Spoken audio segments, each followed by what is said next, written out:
உச்சி மயில மேகாட்டு கோவிலில கதை ஒன்று நடக்குதம்மா.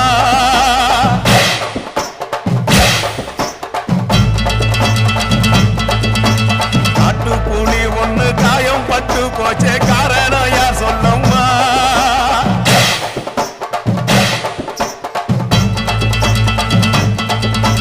சாத்தாவோடு கையில் சத்தம் முழங்கிட தாயேடி பொங்கிடம்மா. சாத்தாவோடு கையில் சத்தம் முழங்கிட தாயேடி பொங்கிடம்மா. சூளக்காளியே அத்தா தாயே சூளக்காளியே